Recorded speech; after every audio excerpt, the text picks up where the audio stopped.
Okay, close your eyes for a second. I want you to picture the turn of the millennium. It's like the year 2000. You turn on MTV, and there she is, the gray cardigan, the pigtails.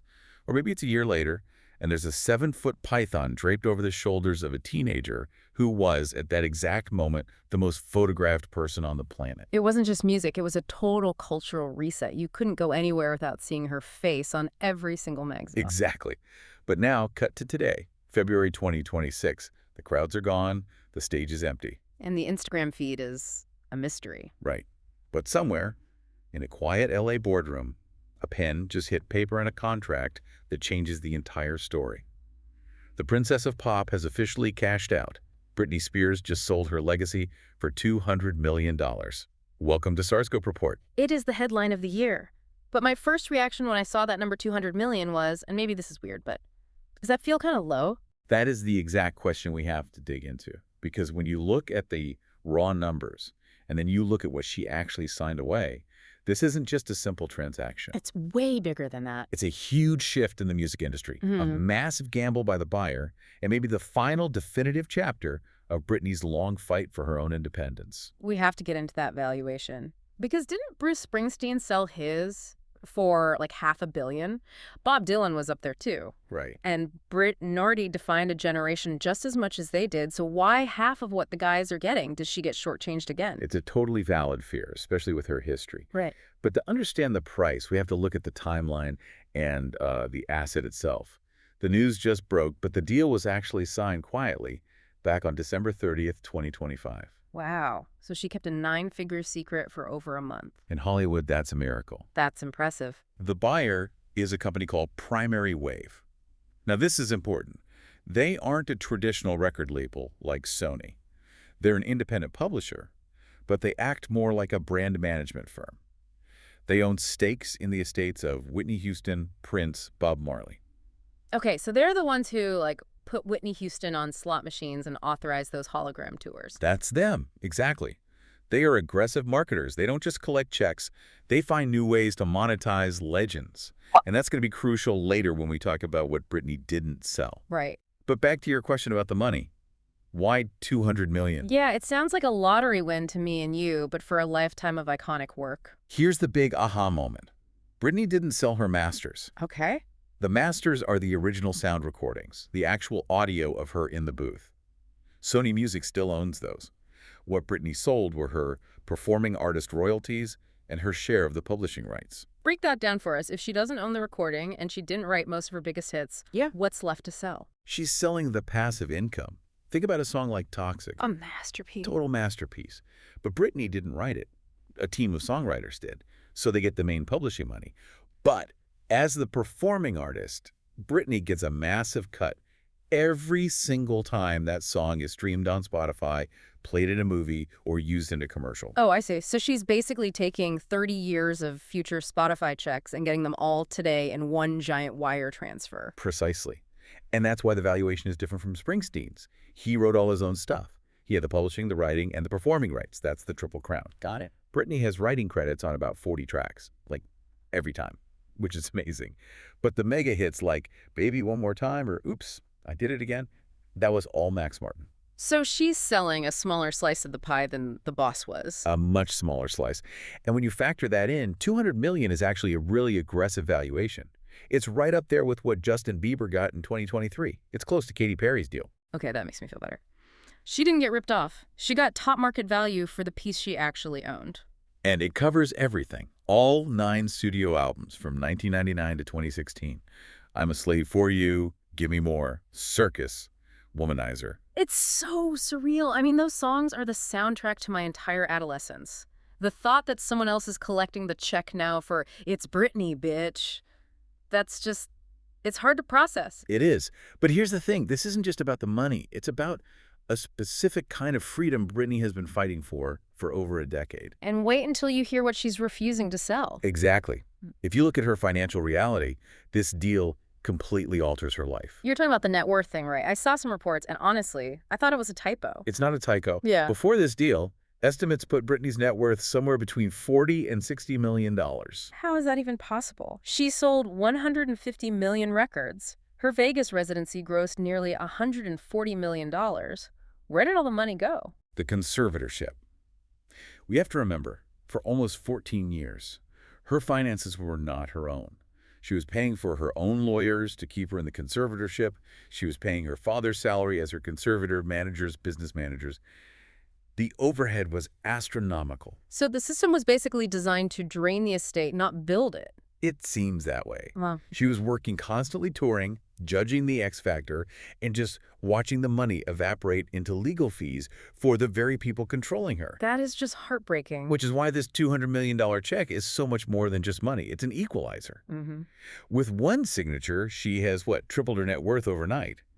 But more importantly, she's decoupled her income from her labor. That's the key, isn't it? For her entire life, if she wanted money, she had to get on a stage, she had to dance, she had to deal with the press. Right. And the machine, as she calls it, knew that.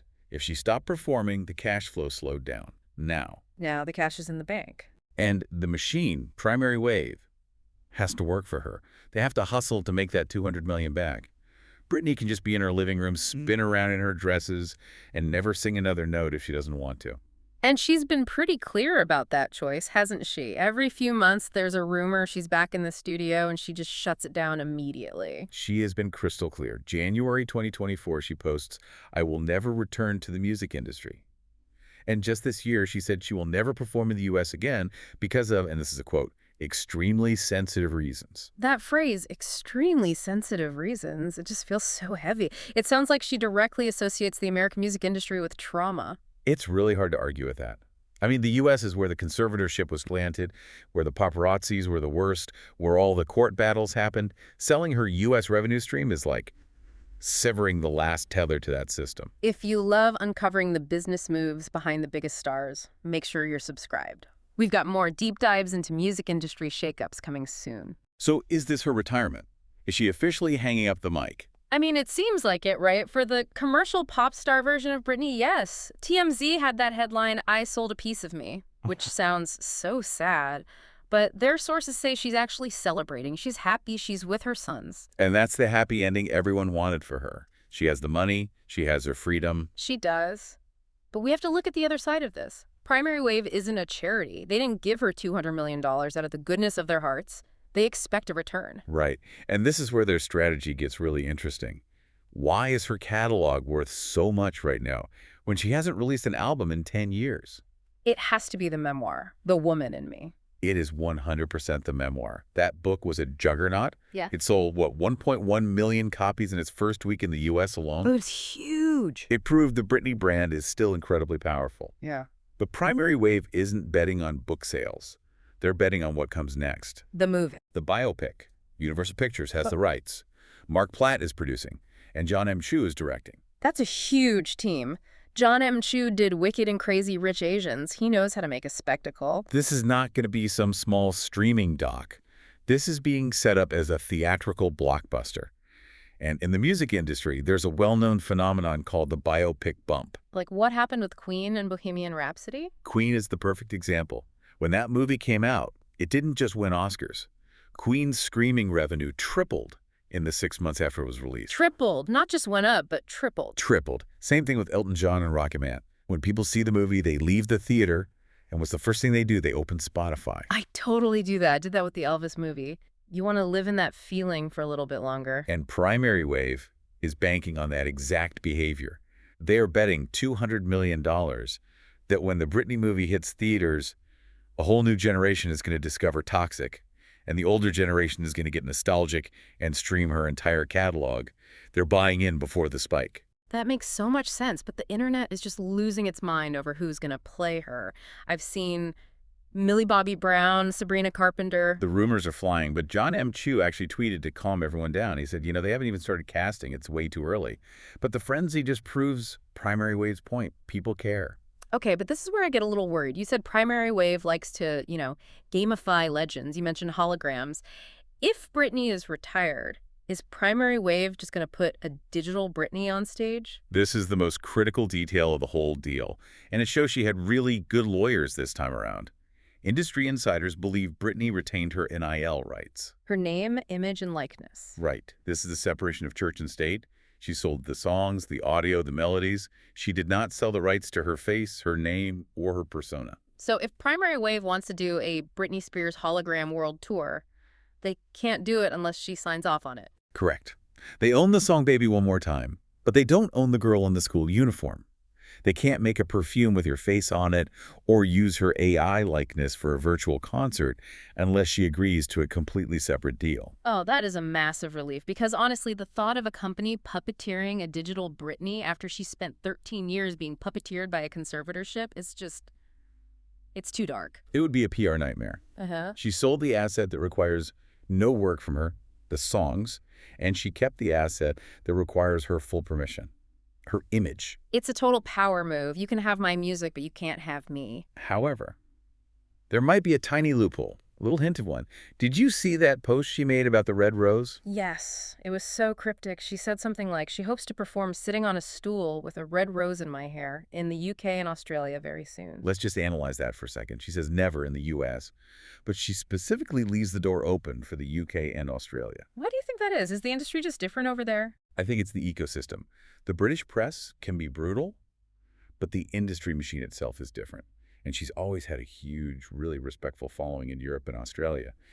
It might just be that being an ocean away from LA gives her enough psychological distance to maybe enjoy singing again. And sitting on a stool, that paints a very specific picture. That's not the Britney we know from the stage. No backflips, no pyrotechnics. No, that's an acoustic set. That's her stripping everything away, the production, the dancers, and just using her voice. It would be a complete reinvention. I would pay so much money to see that. Just her and a microphone, proving she can still sing. It would be powerful. But we have to be realistic. Right now, there are no tour dates. There's no Live Nation contract. It's just a thought she had. So it might just be a dream she has. Maybe one day. Don't miss out on updates as this biopic develops. Hit subscribe so we can keep you in the loop. Exactly. And honestly, if you look at her current life, the dancing videos she posts, she calls that healing. She says she feels lucky to be alive. Which, after everything we know from the memoir, is not an exaggeration. She survived something that would have broken most people. She did. And this deal is the financial seal on that survival. So what's the final verdict? Is this a good deal for her? I think it's an excellent deal. For Britney, it is the golden parachute.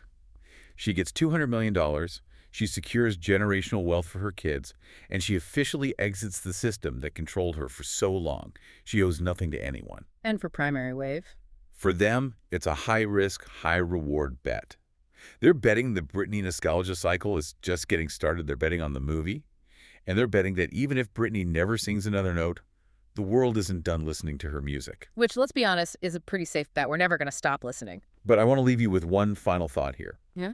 We now have this situation where an aggressive marketing company owns the songs, but a reclusive, retired artist owns the face. We're about to enter an era of a Britney resurgence.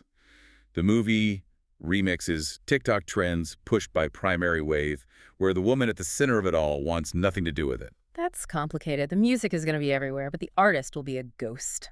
So we're about to see a massive tug-of-war over a legacy, aren't we? Will Primary Wave respect her desire for privacy? Or will they push the boundaries? And will Britney eventually get tired of watching them monetize her past and decide to step back in on her own terms? Or will she just enjoy the silence? That is the $200 million question. You've been listening to StarScope Report, where Jordan and Jamie uncover the stories shaping Hollywood, music, and pop culture. Thanks for tuning in, and don't forget to subscribe for more stories that keep the stars shining.